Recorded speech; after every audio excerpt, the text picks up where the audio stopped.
자, 오늘 말씀은 그 유명한 씨 뿌리는 자의 비유입니다. 씨 뿌리는 비유. 그런데 저희가 이 말씀에 대해서 보다 중요하다는 걸 강조하기 위해서 그 뒤편에 있는 말씀도 함께 읽었습니다. 그 내용은 등불은 등경 위에 둔다 하는 내용인데요, 16절부터 18절까지의 말씀입니다. 이 말씀이 말씀의 중요성, 말씀의 능력에 대해서 저에게 다시 한번 강조를 해주고 있습니다. 원래 예수님 이 말씀 하신 다음에 그 다음 내용이 나왔지만 이 말씀을 저희가 먼저 잠깐 보고 그 다음 씨 뿌리는 비유로 들어가겠습니다.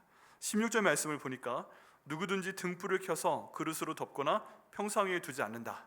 이거 당연한 거죠. 불입니다.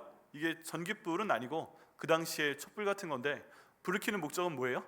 방에 있는 어두움을 밝혀내기 위해서입니다. 그런데 이 불을 켜서 거기에 그릇을 덮거나 바가지를 덮거나 해서 불빛이 밖에 못 새어나가게 하는 일은 없다는 것입니다. 불빛은 불빛의 역할을 다 해야 되는 것이죠. 그리고 설령 이 등불을, 촛불을 뭔가로 덮는다고 해도 그 불은요, 그 안에서 살아 있습니다. 덮는다고 꺼지는 것은 아닙니다. 지금 그 말씀을 하시는 것입니다. 그렇게 등경 위에 두는 이유가 뭐예요? 덮지 않는 이유는 뭐예요? 모든 사람들이 이 빛을 보게 하기 위해서이다 라고 말씀하고 있습니다. 우리 하나님 말씀이 이렇게 선포되는 이유는 모든 사람들이 하나님 말씀을 듣고 때로 보고 이 말씀에 영향력을 받기 위해서 그런 줄 믿습니다.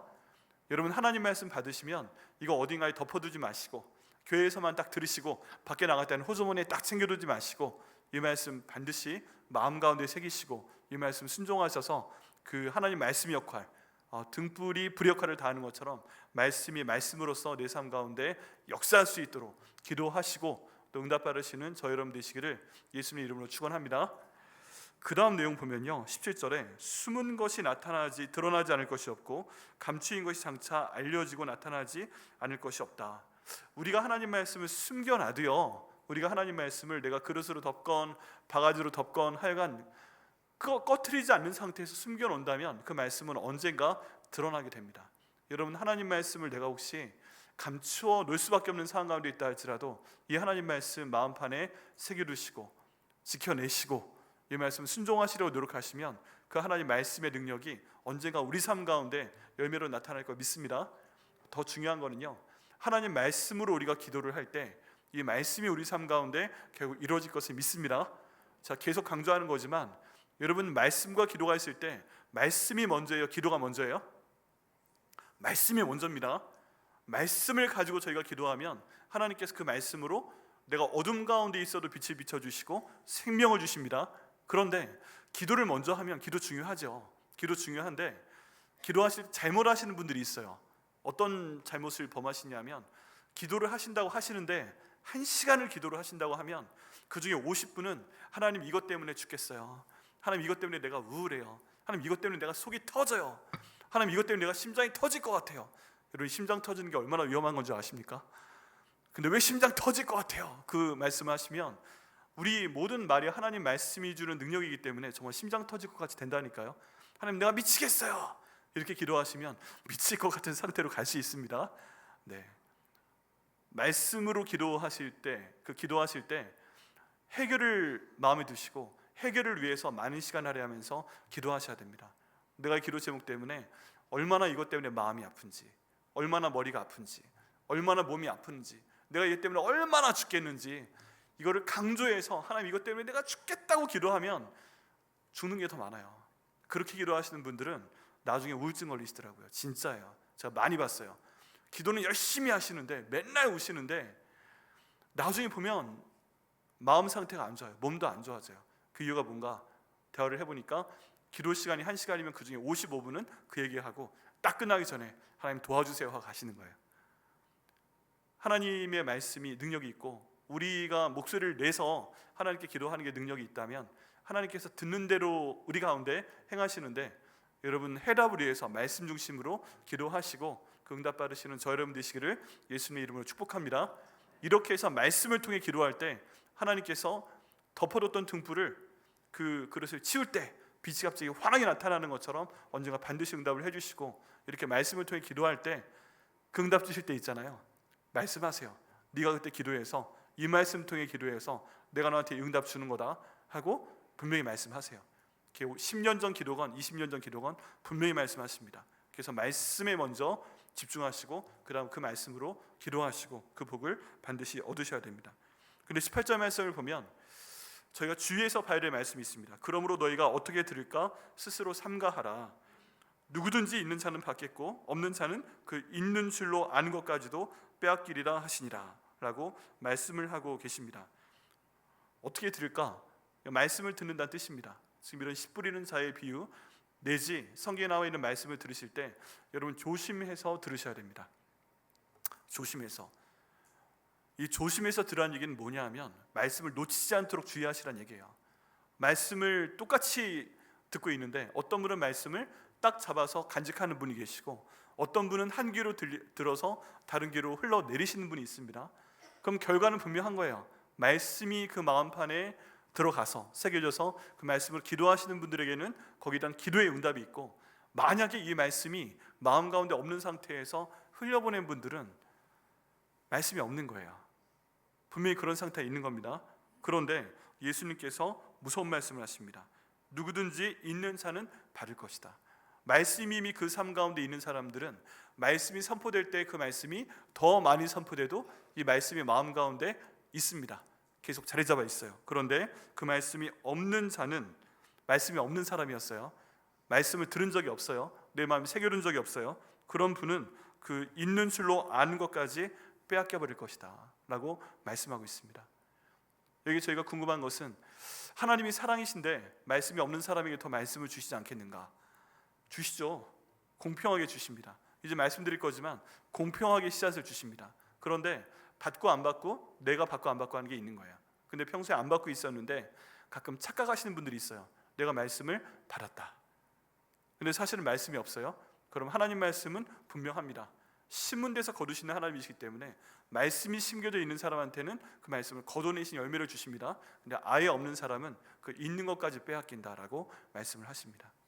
여러분, 제가 전에도 한번 이 내용 말씀드린 적이 있는데 너무 급했어요. 어딜 가는데 너무 급해서 미국에서 일입니다.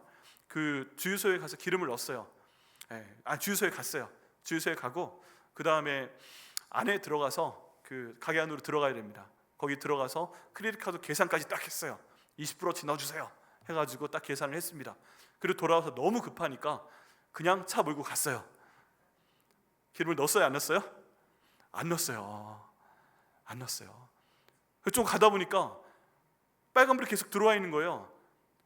왜 내가 기름을 넣은 것 같은데 기름이 안 들어와 있지? 하고 생각을 해보니까 너무 급해가지고 들어가서 계산만 하고서 영수증 받아서 기름 안 넣고 그냥 간 거예요.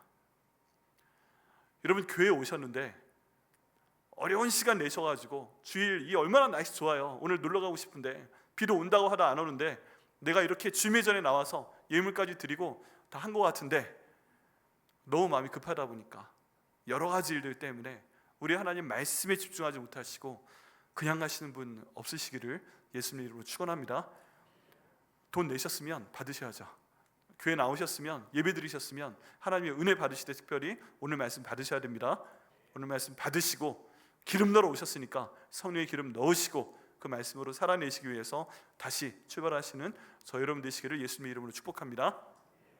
자, 오늘 말씀이 너무 유명한 말씀이기 때문에 앞에 있는 내용 간단하게 정리하겠습니다. 오늘 말씀을 보시면 밭에 대한 내용이 나옵니다. 세 가지 요소가 중요한데 첫 번째는 밭입니다. 밭, 땅입니다. 두 번째는 이 씨앗입니다. 씨앗. 세 번째는 이 씨 뿌리는 자입니다. 이 세 가지에 대해서 오늘 본문에 나와 있는데 한번 알아보겠습니다. 여러분, 여기 나와 있는 이 땅은요, 네 종류의 땅이 나옵니다. 네 종류의 땅. 그런데 이 내용이 마태복음에도 나오고 마가복음에도 나옵니다. 오늘 본문에는 확실히 안 나와 있지만 마태복음과 마가복음에 보면 이 땅이 말씀을 듣는 사람들의 마음의 상태를 말한다 라고 예수님께서 말씀하셨어요. 말씀을 듣는 상태의 마음입니다. 지금 이 자리에 계시면서 말씀을 듣고 계시죠? 네, 여기 있는 지금 네 가지 땅의 상태가 바로 여러분의 마음 상태라는 것을 기억하셔야 됩니다. 남들 얘기가 아닙니다. 내 얘기입니다. 근데 여기 마음 상태를 네 가지로 분류를 합니다. 첫 번째는 뭐예요? 어떤 밭이에요? 어떤 땅이에요? 길가에 있는 땅입니다. 이게 첫 번째. 두 번째 땅은 어떤 땅이에요? 바위 위에 있는 땅입니다. 다른 복음서 보면 돌짝밭 뭐 그렇게 나와 있습니다. 세 번째 어떤 땅이에요? 가시덤불이 있는 땅이에요. 네 번째 어떤 땅이에요? 좋은 땅입니다.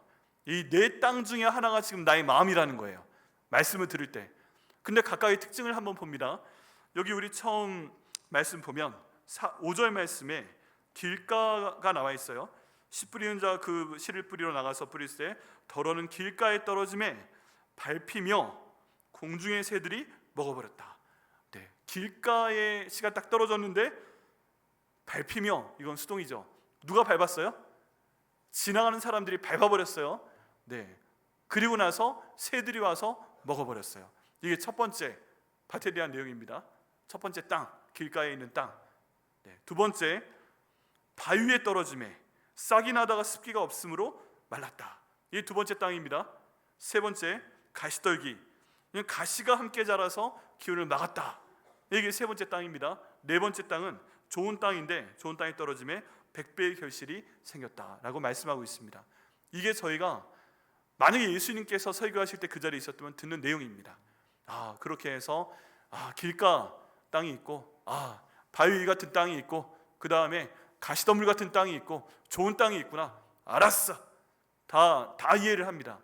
여러분, 예수님 비유가 정말 신기한 건 뭐냐 하면은 굉장히 추상적인 말씀을 하시거든요. 추상적인 말씀을 하시는데 그 시대 사람들의 생활 환경에서 다 이해할 수 있는 얘기로 하세요. 이걸 만약에 예수님이 처음부터 사람들의 마음밭이 어쩌고 그런 얘기하면 거기까지 생각이 안 들어가는 사람들은 마음이 뭐야? 눈에 보이지도 않네, 이런 생각을 할 겁니다. 근데 이것을 그 당시 땅 또는 밭에 비유를 하시니까 그래, 길가에 땅이 있지, 저기 있네, 저기 바위가 있네, 저기 있네, 저기 가시덤불도 저기 있네, 저기 좋은 땅도 있네. 이게 머릿속에 쏙쏙 들어오는 겁니다. 이렇게까지 말씀하시고 비유를 선포하십니다. 그 다음에 제자들이 따라와서 그 뜻을 물어보게 됩니다. 그러니까 하나하나 풀어주시는 거죠. 저희는 얼마나 복받은 사람들인지 모르겠습니다. 비유를 알고 집에 가 하면 모르는 건데 우리 예수님께서 성령 하나님 통해서 해석까지 우리에게 주셨습니다. 그 해석을 좀 보겠습니다. 우리 길가로 다시 돌아가야 되는데요, 하나님의 비밀을 아는 것이 우리에게는 허락됐습니다. 감사합니다. 여기 12절 말씀에 보면 길가에 있다는 것, 길가에 있는 땅에 대해서 말씀을 하고 계십니다. 말씀을 들었습니다. 근데 마귀가 가서 그들이 믿어 구원을 얻지 못하게 하려고 말씀을 그 마음에서 빼앗았다라고 되어 있습니다. 여러분, 이제 저희가 한번 해봐야 됩니다. 아까 제가 이게 우리의 마음밭이다, 우리의 마음 상태다 라고 얘기했는데 내 마음 상태가 어떤지 한번 가만히 보세요. 가만히 보세요. 길가부터 한번 시작을 해봅니다. 길가부터. 여러분, 길가를 한번 보시면 저희가 아스팔트나 시멘트로 포장이 된 도로가 아니면 옛날 시골에서 말하는 신장로잖아요. 그냥 흙길. 이런 길 한번 걸어보셨어요? 네, 전 많이 걸어봤어요. 신장로. 먼지도 나고 그렇습니다. 그러면 그 길을 계속 밟고 다니죠. 누가 밟고 다녀요? 사람들이 밟습니다. 또 밟는 존재가 또 있어요. 뭐가 밟아요? 소도 밟아요. 네, 소가 밟아요. 그리고 거기에 마차도 가면서 그 바퀴를 밟아요. 요즘에는 자동차도 밟고 다녀요. 그렇죠? 그러면 이렇게 길이 있는데 이걸 사람이 밟고 마차가 밟고 소가 밟고 말이 밟고 돼지가 밟는 건 본 적이 없네요. 이렇게 밟을 때 그 땅이 자꾸 다져지게 됩니다. 단단하게 됩니다. 보통 비가 왔을 때 진흙탕이 되는 땅은 단단한 땅이 아니에요. 근데 많이 밟은 땅은 비가 좀 와도 그게 단단하게 풀리지가 않아요. 하도 많은 사람들이 밟고 다녀서 그래요. 그래서 마음이 단단해진 거예요. 여러분, 이렇게 단단해진 땅에는 물을 부어도 금방 스며들지가 않습니다. 그런데 여기에 지금 씨앗이 하나가 딱 떨어진 거예요. 그러면 그 씨앗이 그 땅 속으로 들어가야 이게 좀 뿌리도 나오고 좀 자라고 이래야 될 거 아니에요. 근데 하도 많은 사람들이 밟고 다녀서 이 씨앗이 들어가지 못하고 있는 거예요. 들어가지 못해요. 또 뭐라고 또 묘사하고 있어요? 그렇게 그 많은 사람들이 밟고 다녀서 단단해진 그 마음판에 하나님의 씨앗이 딱 뿌려졌는데, 말씀의 씨앗이 심지어 또 어떻게 됐다고요? 또 다른 사람이 와서 그 씨를 밟았어요. 또 밟았어요. 안 그래도 많이 밟힌 땅인데 또 밟고, 또 마차가 밟고, 또 소가 지나가더니 밟고, 막 그랬어요. 또 자동차 가서 밟고. 그렇게 해서 씨앗이 막 굴러다니고 있으니까 마귀가 와서 그 말씀을 딱 채워갔다라고 되어 있습니다. 말씀이 들어갔다는 거예요? 안 들어갔다는 거예요? 안 들어갔다는 거죠. 여러분 지금 오늘 마음밭이, 마음 땅이 4개가 있는데 이 길가와 같은 이런 마음 상태에 계신 분들은 바로 이 순간 자기가 내가 길가에 있는 땅이구나 하는 거 아세요? 4가지 땅의 특성이 다 있는데 이 땅이 가지고 있는 아주 특별한 길가에 있는 땅의 특성은 말씀이 들어가지 않는 걸 본인이 알아요. 제가 이렇게 말씀을 선포를 하는데 이 말씀이 딱 지금 선포되는데 내 마음에 들어가지 않고 튕겨 나오는 거예요. 튕겨 나오는 겁니다. 우리 목사님 말씀이 마음속에 안 들어오네. 이런 느낌이 지금 있으신 분은 길가에 있는 땅이십니다. 자, 그러면 왜 길가에 있는 땅이 되었을까? 여러 가지 이유가 있을 수 있죠. 그런데 크게 봤을 때 둘 중에 하나입니다. 둘 중에 하나. 첫 번째는 이 하나님의 말씀일지라도 이 말씀을 지금 전달한 지그르신 제가 싫으신 분이 있어요. 네. 아무리 말씀이 좋아도 앞에서 말씀 전하는 자가 내가 싫어하는 사람이면 그 말씀이 안 들어와요. 저 싫어하는 분 손 들어보세요. 유영재 목사님 진짜 싫다. 네. 진짜 마음에 들지 않는다. 눈도 마음에 안 들고, 코도 마음에 안 들고, 입도 마음에 안 들고, 먹는 것도 마음에 안 들고, 몸매도 마음에 안 들고, 말투도 마음에 안 들고. 마음에 안 드는 건 참 많으신데 벌써 23년간 저와 함께 살아주는 제 아내가 얼마나 감사한지 모릅니다. 네. 앞에 있는 설교자, 말씀을 전하는 분이 마음에 안 들으면 아무리 말씀이 좋아도 그 말씀이 안 들어갑니다. 안 들어갑니다. 제가 싫어서 말씀이 안 들어가는 분은 이렇게 보면 압니다. 네. 원래 지정석이 다 있잖아요. 그러시죠? 네. 그래서 교회 처음 오셨을 때 보통 앉는 그 자리에 지정석이 되는 경우가 참 많아요. 근데 이제 말씀을 들으시는데 한동안 이분이 요 앞에 2번째 줄에 앉아 계셨어요. 근데 그 다음 주에 오셨는데 4번째 줄로 물러나셨어요. 2줄이 뒤로 가셨네. 그 다음에 저 맨 뒤에서 2번째 줄로 바뀌었어요. 2줄 더 나가셨네. 그리고 맨 뒷자리에 앉아 계셨어요. 그래서 어떻게 된 거지? 그리고 1층에 보니까 안 계시는 거예요.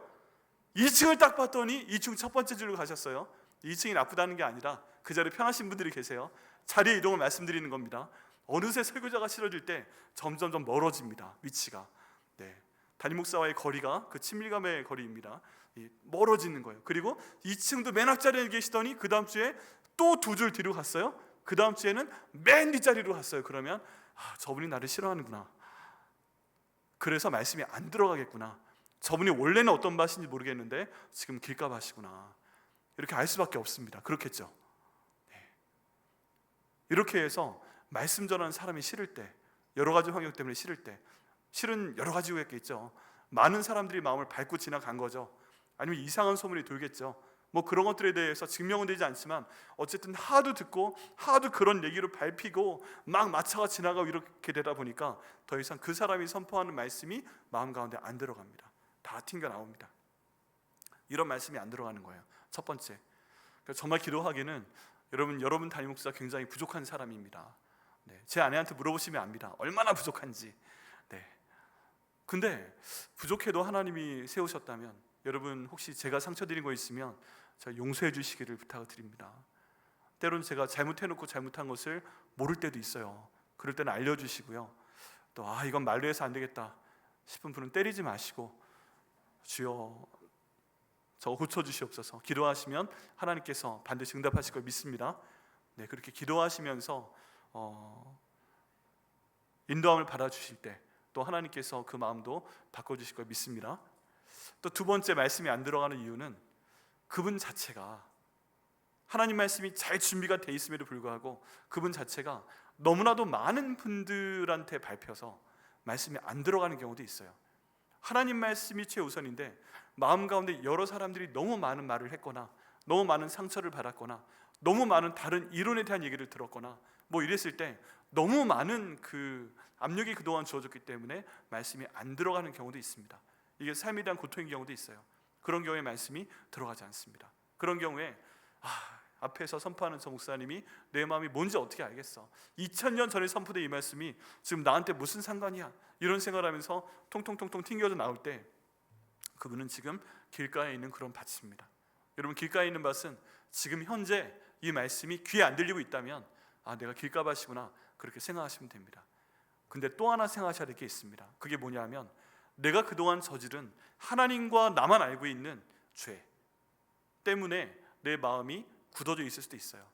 한번 하나님께 죄를 지었는데 바로 회개하고 돌아왔으면 괜찮아요. 그런데 하나님께 잘못인 줄 알면서도 그게 나한테 좋으니까, 나한테 유익이 되니까 계속 그 죄를 계속 반복해서 짓습니다. 그 죄가 한번 내 마음을 지나가고 또 밟아버리고 또 지나가고, 이게 반복이 되었을 때 처음에는 하나님께도 죄송하고 잘못했고 이런 생각이 드는데 이게 오히려 습관화가 되다 보면 계속 마음이 굳어지게 됩니다.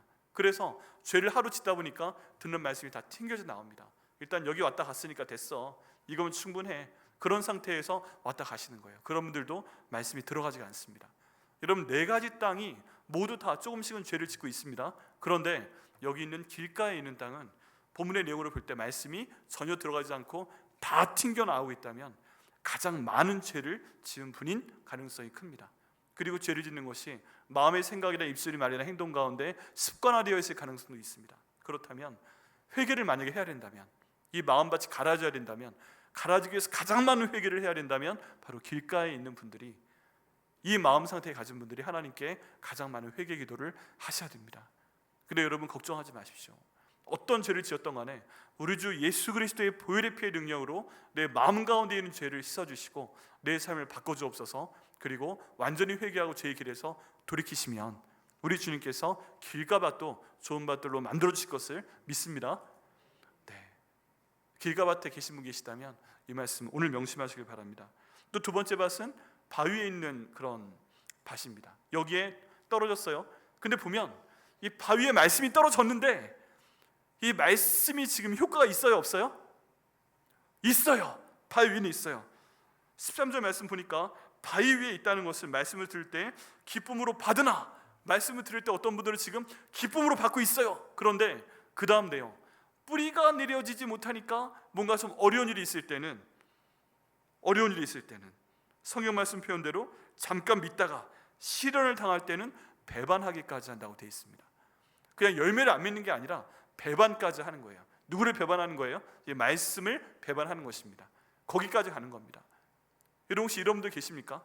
하나님 말씀 들을 때 지금 너무 기쁘신데 그동안 경험을 한번 보세요. 이번 주의 말씀이 이런데 그동안 말씀을 들었을 때 내가 이 말씀 들었을 때 정말 저 말씀 은혜가 되네, 야 정말 은혜가 되네, 감사하네. 그리고 딱 나가서 그 말씀을 살려고 하는데 오늘 당장 우리 모임 끝나고 집에 가는 순간부터 시험이 시작이 되더니 어려움이 찾아오게 되고, 이 말씀이 뿌리가 막 생긴 다음에 이 말씀대로 살아내기 위해서 노력을 하려고 했는데 도저히 안 되겠는 거예요. 그래서 오히려 말씀을 배반하고 나 이제 말씀 안 봐, 나 기도 안 해, 나 교학하기 싫어, 뭐 이런 생각까지 들 수 있다. 이런 분들이 지금 이 바위에 있는 그런 분들의 마음 상태라는 것입니다. 난가? 하고 한번 보세요. 근데 정말 감사한 소식은 뭐냐 하면 첫 번째 길가밭만 지금 내가 길가밭이다 하는 걸 알 수 있고요. 여기는 바위에 있는 밭, 여기에서부터는 지금 당장 모릅니다. 그냥 말씀을 들을 때 기쁘시죠? 바위에 있는 분들이, 바위 같은 마음 상태이건 아니면 가시덤불의 마음 상태이건 좋은 땅이건 다 마음 가운데 기쁨이 있습니다. 다 말씀 가운데 은혜 받고 있습니다. 지금은 모릅니다. 근데 언제 알아요? 주중에 알 수 있어요. 주중에.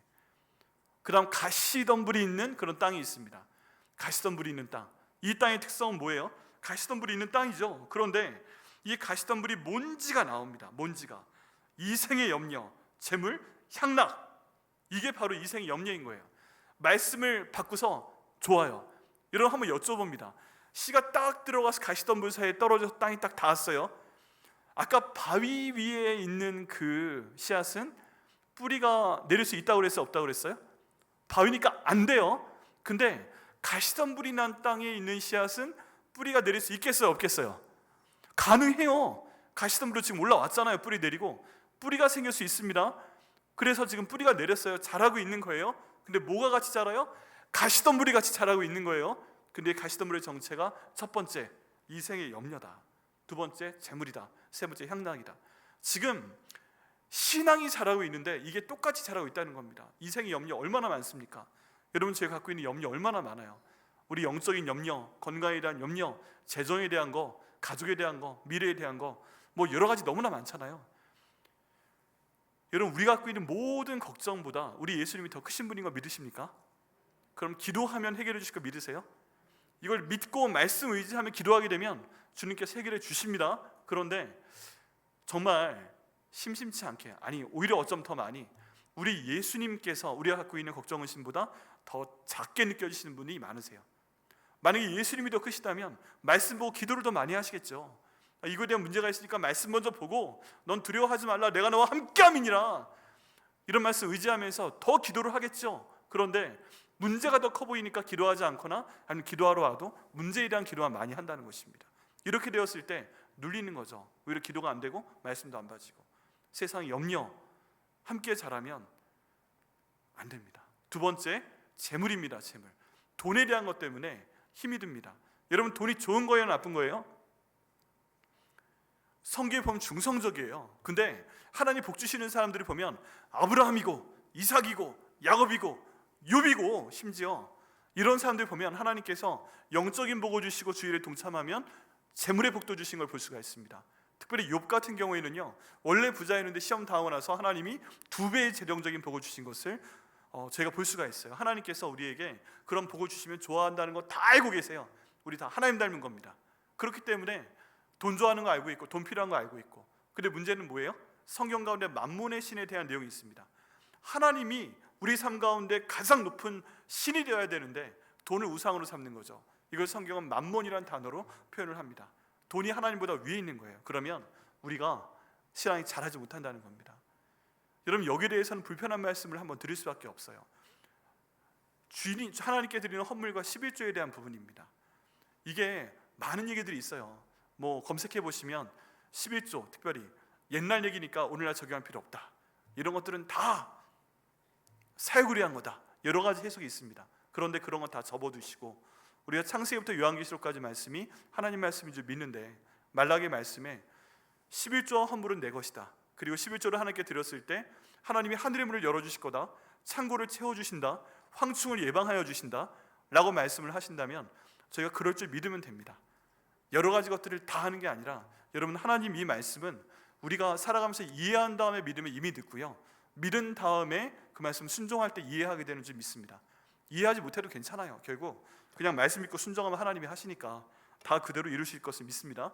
자, 그런데 특별히 11조에 대해서는 옛날 얘기다 하는 분들이 정말 많이 계시는데, 그런 얘기 하시는 분들 치고 11조를 하나님께 온전히 드린 분은 없어요. 드려보신 분은 알아요. 하나님께서 이거 받으셨다, 그리고 이 복을 주신다. 그리고 또 많은 신앙의 선배들과 그런 분들의 말씀을 들어보면 하나님께 내가 11조를 못 드렸어요, 또는 안 드렸어요. 그런데 시간이 좀 흐르다 보니까 갑자기 어떤 일 때문에 목돈이 나갈 일이 생겨요. 그러면 기분이 이상해요. 이상한 생각이 갑자기 마음속에서 툭 올라와요. 그게 무슨 생각이냐면, 이거 그때 내가 한 2년 동안 11조 안 드린 거에 대한 금액하고 비슷한데? 라는 생각이 든다는 거예요.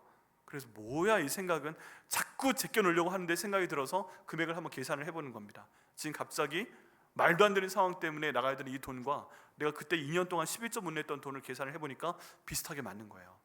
하나님께서 그 11조로 나한테 가져가셨나? 이런 생각이 든다는 겁니다. 근데 용기를 가지고 이런 얘기를 한번 해봤더니 생각보다 주변에 그런 분들이 많았다는 거죠. 그래서 오랫동안 신앙생활 하신 분이나 목회를 해보신 분들은 똑같은 얘기 합니다. 11조는 어차피 내가 드리면 하나님께서 받으시고 말라기 말씀대로 창고를 채우시거나 아니면 황충을 예방해 주시는데 그 복까지 주신다. 근데 만약에 내가 하나님께 드리지 않으면 이건 내 신학적인 생각에는, 내 믿음에는 이거 안 드려도 돼 하고 안 드렸을 경우에는 언젠가 한번 크게 돈 쓸 일이 생기는데 거기에 대해서 그 금액을 하나님이 가져가셨다는 걸 안다는 거예요. 그러면 어차피 11조는 하나님 거라서 내가 드려도 받으시고 내가 안 드려도 하나님이 가져가시는구나. 근데 가져가시는 경우에는 특징이 있습니다. 그게 뭐예요? 내 창고를 채우시는 복은 없는 거예요. 하나님이 가져가시는 거니까. 그리고 황충을 막아주시는 복도 없는 거예요. 하나님이 가져가시는 거니까. 이런 것들이 고민이 됩니다. 그래서 많은 성도분들이 고민을 합니다. 이 재물 때문에. 특별히 돈이 없는데 어떻게 해요? 11조를 낼 수가 없는데. 여러분, 그런 상황도 있어요. 왜냐하면 월급 받았는데 카드에 대한 대금, 이거 2개, 3개 내다 보니까 돌려막기를 해도 카드 금액보다 내 월급이 적어. 그럼 돈을 낼 수가 없어. 현금으로 내야 되는 것 같은데 이거 어떻게 해요? 이런 상황도 분명히 있습니다. 근데 하나님께서 우리의 마음의 중심을 아시기 때문에 그런 상황임에도 불구하고, 하나님 그럼에도 불구하고 내가 이 11조와 이 헌물을 하나님께 드립니다, 말씀대로 복 주세요 라고 순종했을 때 하나님께서는 사람들이 이해할 수 없는 방법으로 그 약속을 이루심을 저희가 보게 됩니다. 여러분, 힘드셔도요, 말씀은 이해하고 순종하는 게 아니라 믿고 순종하라 보면 복 주시는 거니까, 특별히 재물에 대한 부분, 11조와 헌물은 하나님의 것이라고 말씀하셨으니까 힘들어도 하나님 드리겠습니다 하고 이해가 되지 않아도, 믿고 싶지 않아도 그냥 드렸을 때 하나님께서 주시는 그 약속의 말씀, 창고를 채우시고 황송을 예방해 주시는 그 약속을 받아 누리시는 저희 여러분 되시기를 예수님의 이름으로 축복합니다. 이것 때문에요, 생각보다 많은 분들이 시험에 드세요. 교회 직분도 어쩔 수 없어요. 11조를 주님께 드리지 않은 분들은 그 위에 직분으로 올라가기가 힘들어요. 심지어 제가 있을 때, 미국에서 달라스에 17년 있을 때 근처에 있는 큰 교회들에서 어떤 제가 잘 알고 있는 한국인 남자분을 그 교회 안수 집사님으로 임명하려고 했습니다. 그런데 쫙 다 처음 등록했을 때부터 마지막까지, 그때까지의 한 20년간의 헌금 기록을 다 조사를 해서 중간에 1년 동안 11조 안 한 걸 발견했어요. 그래서 불렀어요. 당신이 1년 동안 11조 왜 못 냈어? 그때 이런 상황 때문에 못 냈습니다. 그러면 이 11조를 내서 여기에 대해서 완전 무결해야 그 다음 안수 집사로서 우리가 임명하고 기름 부서 하겠습니다. 하겠습니까? 근데 이분이 너무 놀라기는 했는데 맞습니다 하고 그 돈을 한꺼번에 드렸어요. 그리고 나서 안수 집사가 됐어요. 정말 놀라운 일이었어요. 달라스에서 제일 큰 미국 침례교회 안수 집사로 임명이 됐어요. 근데 그 과정에 대해서 저랑 얘기를 하는데 마음에 불편함도 있고 어려움도 있고 얘기를 하는데, 그거는 말씀대로 한번 해보세요 형님. 그랬더니 알겠어 하고 가서 안수 집사님이 되시고 지금 굉장한 사람이 되어 있습니다. 저기 그 달라스 쪽에 미국 대통령 조지 부시 가문이 있는 거 아세요? 조지 부시 가문에 그 아버지 대통령 초상화 그리고 아들 대통령 초상화 그리고 그런 사람으로 온 세계적인 사람이 되어버렸어요. 이분이 지도하는 모등학생들은 다 세계 인류의 학교에 그 미래에 입학을 하게 되고 하나님이 그런 복을 주시는 것을 보게 되었습니다. 여러분, 하나님 말씀은 믿고 순종하는 겁니다. 이해한 다음에 순종하는 것이 아닙니다. 그런 의미에서 혹시 우리 가운데 가시덤불 때문에, 재물 때문에 힘드신 분이 있으면 주님 앞에 결단하시고 들으시고 복을 받으시는 분들 되시기를 예수님 이름으로 축복합니다. 그리고 향락입니다. 향락. 하나님이 분명히 싫어하시는 걸 아는 나의 향락이 있어요. 그게 무엇을 먹는 것이건 무엇을 마시는 것이건 내 몸에 무엇을 하는 것이건 이거 알고 있는데, 야 이거 진짜 난 이거 아니면 못 사는데, 이거 안 마시면 못 사는데, 이거 안 먹으면 나는 힘든데, 이거 하나님이 싫어하시는 거 알고 있는데 계속 하나님보다 그쪽으로 가는 경우 있어요. 그러면 딱 한 번만 더 마시고 딱 한 번만 더 먹고 내가 예수님 제대로 믿고 딱 한 번만 더 하고 내가 주님의 직분 받는다. 그런데 영원히 안 되는 거예요. 영원히 안 돼요. 이 가운데 돈을 모으는 것도 있어요. 저 20년 전에 어떤 교회 교우 담당 전도사 할 때 어떤 한 분이 저한테 이런 기도 좀 부탁했어요. 전도사님, 내가 그거 하고 싶은데 하나님이 나한테 10억만 주시면 10억 받고서 하겠다고. 그러세요? 유전도사님 나한테 기도해 줘야 되겠어요. 그게 뭡니까? 그랬더니 유전도사님이 하나님께서 빨리 이분에게 10억을 주셔서 죄를 할 수 있도록 하여 주옵소서, 이런 기도를 매일 드려달라는 거예요. 만약에 내가 10억을 못 벌면 전도사님 잘못이야 그러신 거죠. 얼마나 놀라는지. 10억을 못 받으시면 제가 기도 안 해서 그러신 거예요? 60이셨거든요 제가 그때 30대였고 근데 그건 아니잖아요. 일을 하다 보면 주님께서 복을 주시면 그렇게 되는 겁니다. 순서가 바뀌는 경우가 너무 많아요. 이런 것들이 가시덤불이 되어서 신앙이 자라지 못합니다. 그럼 이분은요, 그 하나님께 안 드린 그것 때문에, 이 재물에 대한 문제 때문에, 그리고 이 쾌락 때문에 어떻게 해도 하나님 안에서 열매를 맺지 못하는 그런 상황 가운데 갈 수밖에 없다는 것입니다. 여러분, 혹시 우리 가운데 이런 마음 상태에 가진 분 계십니까? 상황을 보면요, 그 다음 좋은 땅이 있습니다. 좋은 땅의 특징이 있습니다.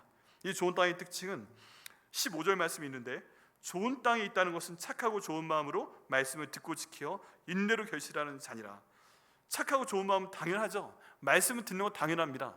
여러분, 여기 그 4가지 땅의 공통점은 뭐냐면요, 길가 땅에 있는 분도 말씀을 들었고, 바위에 있는 분도 말씀을 들었고, 가시덤불 속에 있는 분도 말씀을 들었고, 좋은 땅도 말씀을 듣긴 다 들었어요. 근데 좋은 땅의 특징은 뭐냐 하면 지키어라는 단어입니다. 그 말씀을 듣고 살아내는 겁니다. 듣고 흘리는 게 아니라 그 말씀을 살아내는 생활 태도가 중요합니다. 그리고 인내가 있어야 됩니다. 여러분, 주의 말씀을 듣고 지키는 게 얼마나 힘든지 모릅니다. 예수 못 믿는 이유가 뭔지 아세요? 예수 믿는 거 알리지 않는 이유가 뭔지 아세요? 내가 예수 믿는 사람이라고 얘기하면 내가 손해보는 게 많은 것 같잖아요. 내가 예수 믿는다고 얘기하면 이상하게 예수도 안 믿는 사람들이 당신 예수 믿는데 왜 그래? 당신은 교회 나가고 예수 믿고 좀 얘기하지. 꼭 예수님 안 믿고 교회 안 나가는 사람들이 예수 안 믿는 사람이 왜 그래? 그런 얘기 더 한다니까요. 이런 얘기 듣는 게 손해보는 것 같아요. 뭘 해도 손해보는 것 같아요. 그래서 밝히지 않아요. 그런데 금방 뭔가 결실이 있지 않아도 인내로 여기 참아낼 때 하나님께서 인내 가운데 방향이 맞다 매일 성경 보고 매일 기도하며 나갈 때 결실을 주시게 돼 있습니다. 그럼 그 결실을 받아 누리는 사람이 바로 좋은 땅인 사람인 거예요. 바로 할 수 없어요. 길가밭 하나 빼고는 여기 있는 다른 밭들은 바로 할 수 없어요. 시간이 지나면 알게 돼요. 저분이 어떤 땅이었구나, 저분이 진짜 좋은 땅이었구나. 이런 정도의 고난이 있어도 저분은 버텨내고 인내하시더니 결국 30배, 60배, 100배의 결실을 맺는 분이 되었구나. 그렇게 저희가 볼 수가 있습니다. 여러분, 어떤 법 가운데 계십니까? 좋은 땅 빼고요, 첫 번째부터 세 번째 밭은 공통점이 있어요. 그게 뭐예요? 말씀을 다 들었어요. 근데 또 다른 공통점이 있어요. 그게 뭐예요? 열매를 맺지 못했어요. 길가밭은 지금 열매를 맺지 못한 거고, 돌밭하고 바위 위에 하고 그랑 가시덤불은 어차피 열매를 맺지 못했어요. 그게 공통점이에요. 그런데 경중은 있어요. 제일 나쁜 밭은 길가밭이 제일 나빠요. 그 다음 나쁜 밭은 바위 있는 밭이 그 다음 나빠요. 왜냐하면 뿌리를 내리지 못했으니까. 그 다음 나쁜 밭은 가시덤불에 있는 밭이에요. 왜 그래요? 뿌리는 내렸는데 열매를 못했으니까. 근데 다 똑같은 거예요. 열매는 없어요. 오직 좋은 땅 하나만 열매 맺는 땅이다. 그러면요, 우리가 무엇을 위해 기도해야 돼요? 하나님, 저는 주님 말씀 듣고 지키고 인내로 가서 열매 맺는 땅 될 수 있도록 인도하여 주옵소서. 그런 우리 성도 되게 하여 주옵소서. 그런 성도들이 모여있는 백향목교회 될 수 있도록 인도하여 주시옵소서. 기도할 때 주님께서 응답하실 걸 믿습니다. 다 좋은 땅 되셔야 됩니다. 제가 먼저 좋은 땅 되려고 노력하겠습니다. 여러분, 이 내용 가운데 제가 좀 더 들어가야 됩니다. 이제 이 씨앗이 무엇인지 생각을 좀 해봐야 됩니다. 씨앗. 이 씨앗이요, 여러분, 마가복음의 본문에는 씨앗들로 돼 있어요, 복수로. 근데 마태복음의 본문과 여기 누가복음의 본문에서는 특별한 표현을 씁니다. 이 씨앗이 단수로 돼 있습니다. 첫 번째. 두 번째, 이 씨앗 앞에 정관사가 붙어 있습니다. 영어로 봐도 붙어 있고 헬라어로 봐도 붙어 있어요. 그럼 무엇이냐면 지금 많이 있는 씨앗을 흩뿌리는 개념으로 얘기하는 게 아니라 특별히 누가복음 본문에서 나오는 씨앗은 딱 하나의 씨앗인 거예요. 절대적인 씨앗. 그런데 이 씨앗이 뭐라고 했어요? 이 씨앗이 하나님의 말씀이다. 11절에 이 표현이 이러하니라, 씨는 하나님의 말씀이요 라고 되어 있는데 The Word of God, 하나님의 말씀이다. 오직 하나밖에 없는 그런 말씀으로 얘기하고 있는데, 이 말씀을 풀려면 저희가 요한복음 1장을 참고하는 것이 필요합니다. 태초에 말씀이 계시니라. 이 말씀이 바로 하나님이시다. 이 말씀이 육신이 되어 우리 가운데 거하셨다. 이 말씀이 바로 예수님이시다 라고 선포하고 있습니다. 다른 말로 하면요, 지금 이 본문에서 많은 씨앗이 뿌려진 것이 아니라 하나의 씨앗이 지금 내 마음속으로 딱 들어온다는 것입니다. 여러분, 성경이 뭐예요? 이 성경? 구약 성경은 오실 예수님에 대한 말씀이고 신약 성경은 오신 예수님에 대한 말씀. 예수님 부활하시고 나서 그 제자들에게도 시편과 예언서에 있는 그 모든 말씀이 사실은 나에 대한 것이다, 예수님에 대한 말씀이다, 이거 선포했다고 되어 있잖아요. 하나님의 말씀, 예수님. 그렇다면 여기에서 이 떨어진 씨앗은 예수님이라고 저희가 볼 수가 있습니다. 아멘이세요? 네. 그럼 씨를 뿌리는 자는 누구인가? 여기 보면 씨 뿌리는 자가 나왔는데, 씨 뿌리는 자가 그 씨를 뿌리러 나가서 뿌렸습니다. 이 씨는 누구인가? 여기에 대한 내용이 요한복음 15장에 보면 나는 포도나무요 내 아버지는 그 농부다 라고 말씀하고 있어요. 농부나 씨 뿌리는 자라. 그렇다면 이 씨 뿌리는 자도 하나님 아버지라고 볼 수가 있습니다. 그럼 이 내용을 보면 지금 씨 뿌리는 자인 하나님 아버지가 나가셔서 하나의 씨앗인 예수님을 마음밭이 어떤 상태건 간에 던지셨다는 겁니다. 그리고 그 상태에 오직 한 분 예수님이 들어가신 거예요. 여러분, 여기에서 저희가 생각해야 될 건 뭐냐면 씨 뿌리는 자인 우리 하나님 아버지께서 그 하나밖에 없는 독생자를 던져서 뿌리시는 그 땅이 길가에도 뿌리셨다는 것입니다. 제가 농부면요, 전 안 그럴 것 같아요. 어디가 좋은 땅이 하고 여기가 좋은 땅이네, 길가 에이씨, 돌짝 에이씨, 가시덤불 에이씨, 그러고 열매를 100배 맺을 수 있는 땅에만 딱 뿌릴 것 같아요. 그래야 남으니까. 근데 우리 하나님께서는 그러지 아니하시고 넌 길가밭이구나, 그래도 거기에 예수님을 뿌려주셨습니다. 말씀이 안 들어가도 안 들어갈 거 알고 예수님께서 거기에 들어가서 변화시키도록 우리 하나님께서 길가밭인 내 마음에도 예수님 뿌려주십니다. 저 마음이 돌짝밭이라서 내가 예수를 뿌려도 씨앗이 안 자라서 타버릴 거 알고 있어도 그 마음, 그 결과 아시고 예수님께서, 하나님께서 그 씨앗을 그 바위 같은 내 마음에 뿌려주십니다. 내가 세상의 염려와 재물과 향락 때문에 예수님 말씀 듣고 살아내지 못할 거 알고 있어도 그 예수님 보내주시고 내 마음 가운데 떨어뜨려 주셨습니다. 좋은 밭은 당연하죠. 여러분, 이 말씀만 봐도 하나님이 날 사랑하시는구나 알 수 있지 않으십니까? 내가 얼마나 나쁜 놈인지 내가 알고, 내가 얼마나 나쁜 놈인지 하나님이 더 많이 아시는데, 내 무의식 가운데 있는 죄까지 아시는 분이 하나님이신데, 그거 다 아시는 하나님이 내 마음에 독생자이신 예수님을 보내주셔서 나를 위해 죽으시고 부활시키시고 살리셔서 내 주인까지 삼으셔서 책임지라고 하시는 겁니다. 그게 바로 우리를 향한 씨 뿌리는 자, 아버지 하나님의 마음이십니다. 여러분, 씨 뿌리는 순서가 우리나라 팔레스타인이 달라요. 우리는 일단 밭을 갈아놓은 다음에 그 다음 씨를 뿌리잖아요. 근데 팔레스타인은 안 그렇습니다. 팔레스타인은요, 길가 밭이 있으면 먼저 거기에 씨를 뿌립니다. 그리고 나서 그 밭을 갈아엎습니다. 돌짝밭이 있으면 거기에 먼저 씨를 뿌립니다. 그 다음에 그 돌짝밭을 갈아엎어버립니다. 그리고 가시덤불이 있으면 거기에 일단 씨를 뿌립니다. 그리고 농부가 그 밭을 갈아엎습니다. 그 씨가 어디 뿌려졌는지는 모릅니다. 근데 다 알고 나서 뿌리고, 농부가 원하는 것은 네가 길가밭이라도 이 씨를 너에게 주었으니까 좋은 밭 태워라. 네가 돌 같은 밭이라 말씀이 그동안 안 들어갔어도 예수를 너에게 주니까 내가 너를 갈아엎으니까 좋은 밭 태워라. 네가 가시덤불 가운데 그동안 자라지 못했어도 예수를 너에게 주니까 네가 자라서 좋은 밭 태워라. 갈아엎어 주시는 그 하나님의 계획과 섭리와 사랑이 있는 것을 믿습니다. 여러분, 예수님 이 땅에 보내주신 이유는 하나님이 길가밭 같은 나, 돌짝 같은 나, 이 가시덤불 같은 나, 이걸 갈아엎어 주시기 위해서 보내신 거고, 그 다음 작업을 하고 계시는 것을 믿습니다. 여러분, 어느 밭 상태에 계시든 우리 하나님 말씀 믿고 순종하실 때 우리 하나님께서 예수님을 내 마음 가운데 심으시고 갈아엎어 주시고 그를 통해 100배의 결실을 맺게 하시는 좋은 땅 되게 하실 것을 믿습니다. 이 말씀 가운데 누구도 피해갈 수 없습니다. 내가 좋은 땅이라고 아무리 우겨도, 제가 담임 목사라고 좋은 땅이라고 우겨도 주님께서 아니었어, 너는 사실은 가시덤불 밭이잖아 말씀하시면 그게 맞는 거예요. 그러면 이 말씀 선포하며 전하는 저도 주님께서 말씀 선포하실 때 갈아엎어 주셔야 주님의 좋은 땅 된다는 것이 오늘 본문에 나와 있는 그런 말씀입니다. 여러분, 하나님 말씀이 살아 역사하심을 믿습니다. 이 말씀 받으시고 어떤 마음 가운데 계시든 예수님, 나를 위해 죽으시고 부활하시고 주인 되신 예수님 받으시고 나를 주님께 맡기셨을 때 내 밭을 갈아엎어 주시고 좋은 땅 만드시고 100배의 열매 맺어 주시옵소서. 기도하시고 응답 받으시는 저 여러분 되시기를 예수님의 이름으로 축복합니다.